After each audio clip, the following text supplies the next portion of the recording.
Hello. Today I want to share with you three really specific and easy actionable ways that you can help someone who's going through a crisis. All right. These are things that are like informed from personal experience of what was the most like helpful in my personal experience and season when of things that helped me the most, as well as things that I've found when I'm trying to serve and help others tend to be the thing that is the most impactful. Okay. So I have three really specific things. This list is not exhaustive. This is just kind of my top three distilled very specifically. Okay. How to help someone who is in crisis. Um, Number one, oftentimes when someone is in crisis, they feel very overwhelmed. And so, oftentimes, like the most well intentioned thoughts or statements like, how can I help? Or let me know if you need any help, or let me know what I can do, aren't actually very helpful because oftentimes somebody in crisis doesn't really know. Or maybe it's something that's kind of sensitive, like if they're in a financial crisis or in a situation like a health crisis that's expensive, it's like, well, they need money, but it's kind of an awkward thing to say, like, well, I need money, right? So here's really what was so helpful. Take a minute when if it's somebody that you know, whether it's personally or you kind of, know them, somebody you know is in crisis and you're wanting to help them. Put yourself in their shoes. Practice empathy for a minute. Think about, if my kid was in the hospital, what would I need? What would be helpful to me? How would I feel? Put yourself in their shoes. If if I just lost someone that if somebody that I love just died, how would I be feeling? What would I be feeling and thinking? And someone who, if you've been through a crisis in your life, that can be helpful too, because you can think back to what you experienced when you went through that. Um, but even if you haven't, you can do this. You can practice this to think, what would I need? Or what would I want? What would be a blessing? And then, if it's within your power and you want to, do it. Or see how you can help facilitate that meeting that need. Um, so like assess. I'm going to give you an example. So when my daughter died, I had been away from home for a month. My mom had been watching my older children. I had been away from home at the hospital with my baby. I had given birth and then stayed there to be with my baby for a month. And then she died, and I came home. And I had just, the other piece that was crazy was I had just moved into a new house, a new home the month before I had my daughter. So, like, I moved, unpacked, had a baby, and was gone for a month. And then she died, and I came home. And so, one of the things that was like so tangibly helpful that I wouldn't have even known to think I needed was one of my best friends, when she heard what had happened and that I was coming home, she decided, she's like, she did this. She put herself in that position and thought, what would I need? I've got two older kids. My baby just died. I'm a month postpartum. What would be the most helpful thing? Food. Food. And she brought me meals for a week. As she and her sister brought me meals for a week, dinners, and that fed my family and I. I didn't have to worry about dinners or really lunches, because then there were ended up being leftovers for a week, a little longer than a week, and it was so helpful. And that was one thing. Another thing that was so helpful was while I was in Los Angeles at the hospital with my baby, my aunt coordinated with some connections, our homeschool co-op group up here, and church family, and people were just so kind and just donated gift cards and finances and some practical things that we needed. And like, I didn't have a list or anything, but they just kind of put themselves in that position. What would she need? And gave it to me. And that was like such a blessing. Another thing was another like example of some things that can help is, before I came home, my sisters came to my house and cleaned things up, tidied things up. I had to leave in the middle of the night because my water broke. So it was kind of a unexpected when I had my baby, it was unexpected.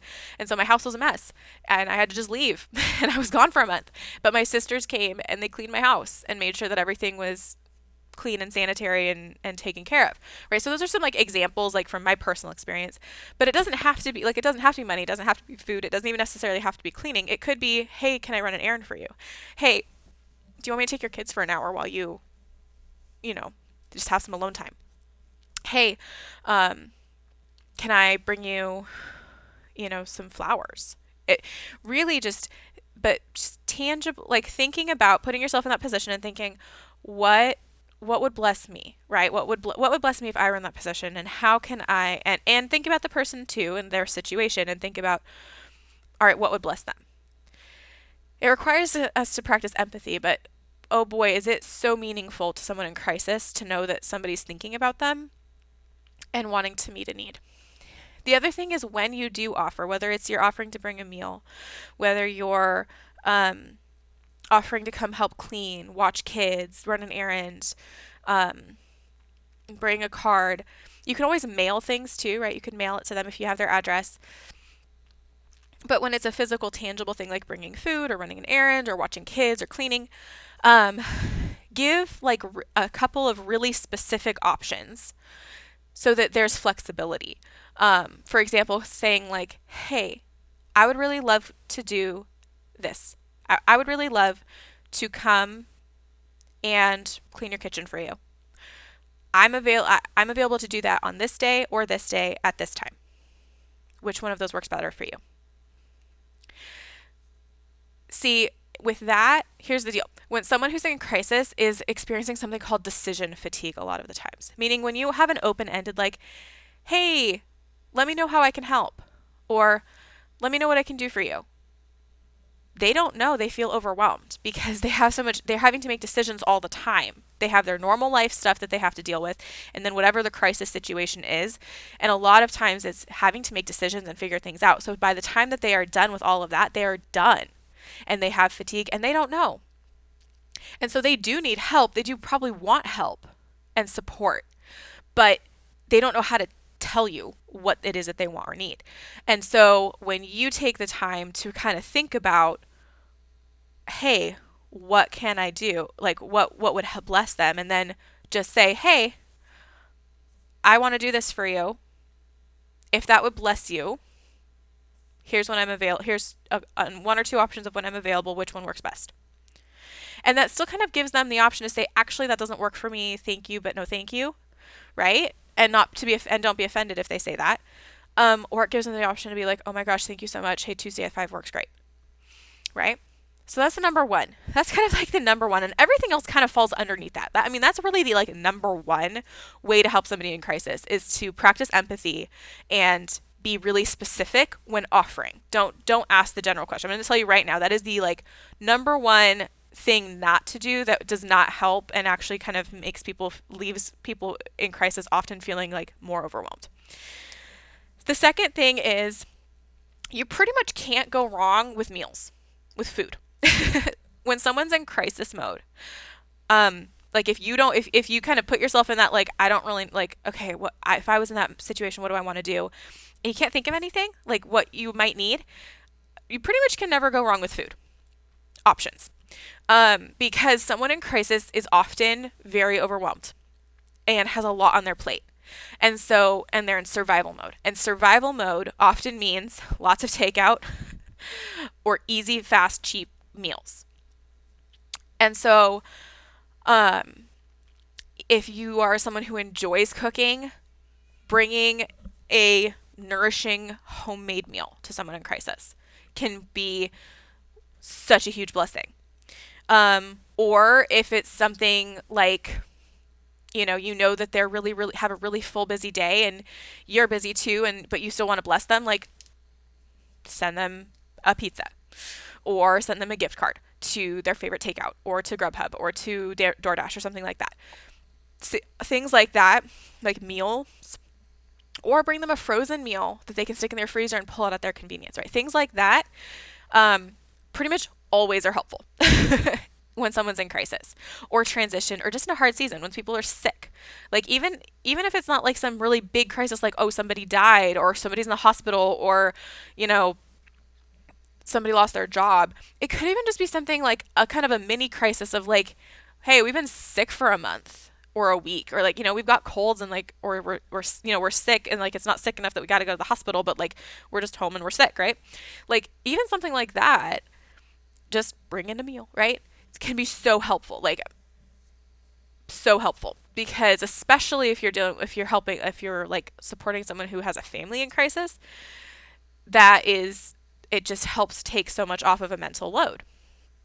Similarly, depending on the relationship and situation, support in some practical things like cleaning, tidying, running errands, those type of things often, especially but if it's very specific, really supports people in crisis.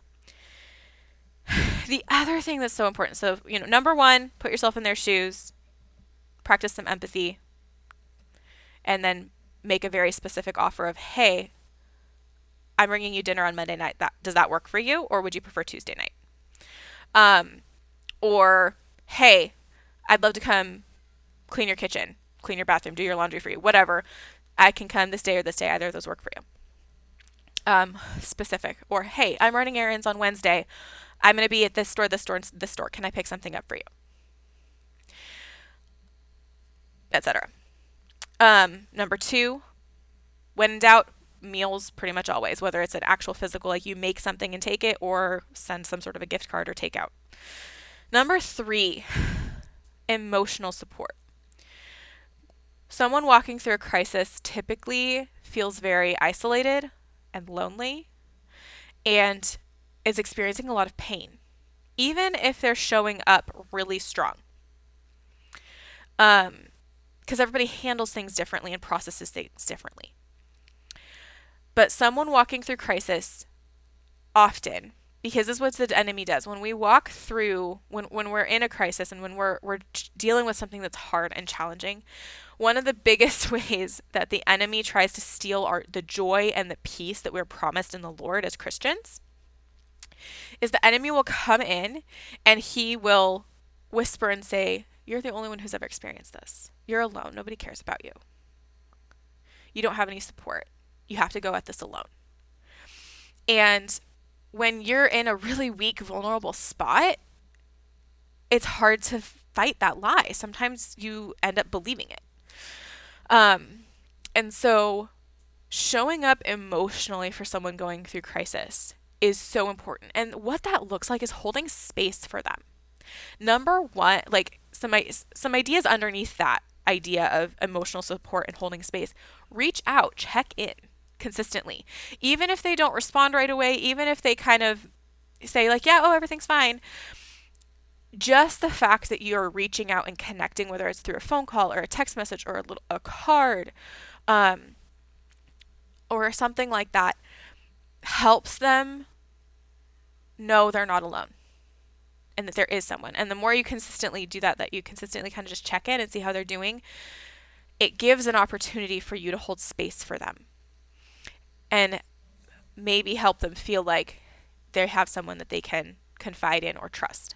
And so only do this if you're actually willing to hold that space for them. Like if you're not in a place where you're willing or able to hold space for somebody in this way, don't do it. Because someone who's not able to do that can be very hard. It can be hard when, if you like reach out and then the person takes you up on the reaching out, but then you realize you can't actually handle it. It can cause some challenges. So kind of assess with yourself and the Lord, like, am I in a place where I can support emotionally? And hold space. And if you are, hold that space. But regardless, have so much grace. The person walking through a crisis, especially if it's a significant crisis, like the loss of a loved one, like a significant shift in finances, like a job loss or a career transition, moving, a significant move, the death of a loved one, the death of a relationship, even if the person themselves didn't die, but whether it's a divorce or having to set boundaries with family members and that not going well or whatever, those are significant events. Severe diagnosis, long-term hospitalizations, right? All of these type of things, these types of crises, they're the really, really hard-hitting ones. They flip lives upside down. These type of crises flip lives upside down. And the person walking through that crisis, their life has just gotten flipped upside down. And ultimately, they either currently are or will eventually have to completely reevaluate their life typically. Those type of life situations are the things that are life-changing, right? The death of a loved one is life-changing. A significant move is life-changing. The loss of a job or a job transition, life-changing. It is a fundamental changing and shifting in life, which means priorities, how things are handled, time management, all of these pieces completely shift in response to and as a result of a major crisis. So, and I'm going to do a video on this on its own probably on kind of ways that a crisis can affect a person, like what you could expect from them. But one of the things to really understand is how they operate on a fundamental level might completely shift. And so it may sometimes feel like you don't really necessarily know them as well anymore. And it's not because you don't have a relationship with them. It's not because they don't love you or don't want that, but it's because they are trying to figure out what works for them when their world has just gotten turned upside down. And so having so much grace for them. And this isn't to excuse sin and not hold people accountable for sin, but especially in things where it's not necessarily a sin issue. Maybe they're setting a boundary. Maybe they're being less open. Maybe they're being a little bit more quiet. Maybe they're saying no to more things. Maybe they're saying yes to a lot more things. Whatever it is, have grace for that shifting and have grace for their emotions and patience with them as they figure it out.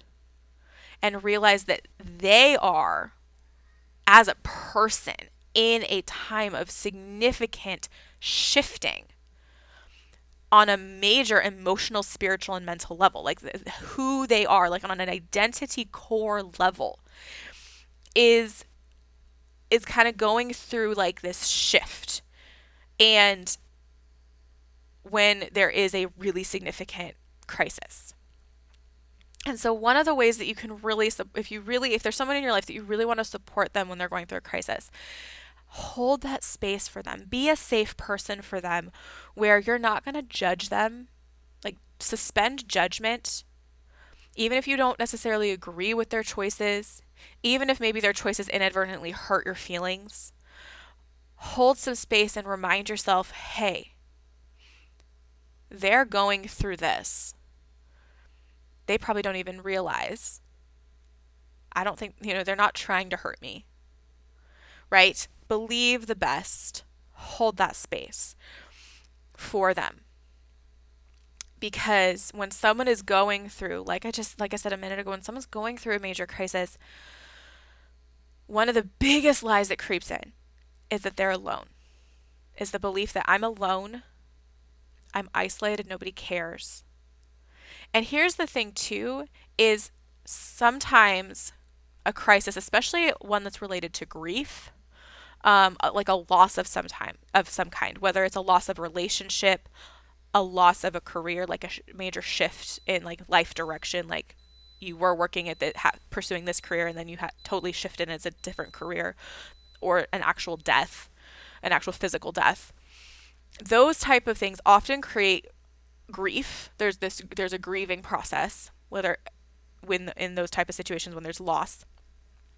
And grieving takes time, and so the longer that that takes time, and sometimes it can one of the lies the enemy comes in to try to like sneak in there is after a while there can be a belief that like nobody cares, nobody remembers, and like that the person going through that grief or that crisis is alone. they can feel forgotten, they can feel isolated, they can feel lonely. And so if you're wanting to support someone who's going through a crisis or who has recently been through a crisis in an emotional capacity, hold that space for them and be consistently connecting with them and reaching out to them and seeing how they're doing for a while, for a decent period of time. I would say 3 to 6 months of like not every day, maybe once or twice a month even, just that check-in of like, hey, how are you doing? Things like that. Or even a checking in of like, hey, how are you doing? I'd love to connect with you sometime. Can I bring you a cup of coffee? Can I come hang out with you and help fold laundry? Whatever it is. When you do that, it helps build that connection, hold that emotional space. And again, and one thing I want to say is none of these are like, oh, you should do this. Okay. This list is for people. If you know someone who is going through a crisis or who has been, like, who's currently going through a crisis or who has recently gone through a crisis or maybe is about to, who's kind of like heading into a crisis and you want to know how to support them, but you feel overwhelmed and you're not quite sure, here's some ideas that from my personal experience, again, as someone who's walked through crisis and also someone who's supported other people in crises, these are the top 3 things that really help support people. So hopefully this was helpful. Please, if you have any questions, pop them in the comments. I'd love to help like clarify or expand on anything. If anything was like, if you have any like questions or want to chat more, hang out in the comments and chat there. I will happily talk about that with you. If this was helpful, make sure you hit that subscribe button so that when I share videos, a new video every week. You'll get notified that there's a new one up with similar actionable specific content. Additionally, if you know anybody who would be blessed by this content, if there's somebody you know who would be blessed by this information, please share with them. Sharing is caring. Like, share, subscribe. Please do that. And share any thoughts in the comments. I will talk to you later. Bye.